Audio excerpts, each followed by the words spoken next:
É.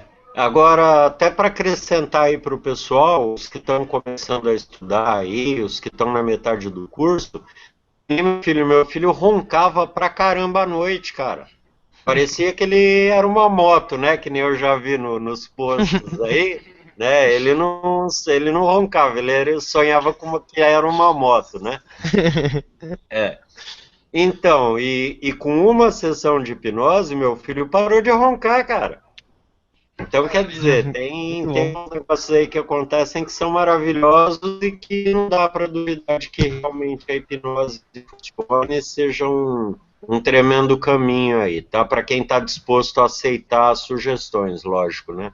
Sim, sim. Bom, Norton, uma curiosidade agora, qual sugestão você deu pra ele? para ele, que é mais ou menos até baseado também na Louise Hay, tá? Uhum. E que o ar, né? O ar que ele respirava era uma coisa boa que entrava através das narinas dele, não necessariamente pela boca, né? E que só faria bem para ele, que o sono dele seria leve, tranquilo. Deixa eu ver se eu lembro de mais coisas assim. Ah, tá. E que problemas que ele tivesse, tá? Existiriam outros modos de serem resolvidos e não mais à noite enquanto ele estava dormindo, porque a noite dele teria que ser uma noite tranquila e para renovar as energias dele. Foi bem simples, mas foi com uma sessão só, porque eu já vinha hipnotizando ele há tempos, né? E Aham. dormindo lá com ele, eu pensei assim, caramba, né, cara? Toda noite que eu durmo com ele é um terror pra mim conseguir dormir, né? E pra ele deve ser idêntico, né? Ele Uhum. deve dormir 8 horas e aproveitar 4, né? Então, eu vou lembrar na próxima hipnose.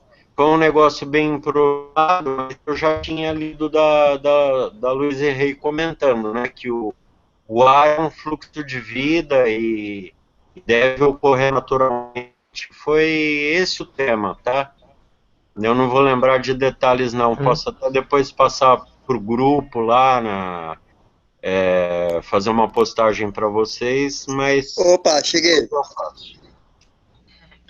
Beleza, obrigado, Norton. Foi muito bom mesmo. Nossa, fantástico. Agregou bastante ao Fala, grupo. Norton, como é que você tá, garoto? beleza, beleza. Graças a Deus e a tudo mais, né? Eu acho que participar do curso de pós foi muito bom, cara. Muito bom, muito bom. Tem mais, tem mais. Esse ano tem muito mais. Tem. Vamos estar junto aí, reunir a galera de novo. Vamos, já postei Dessa lá. vez, quem não fez o curso, Fabio, não sabe o que tá perdendo, velho. Entendeu? O ruim é que fica uma saudade do caramba depois, né? A parte ruim do curso é isso. Entendeu? O resto é só coisa boa.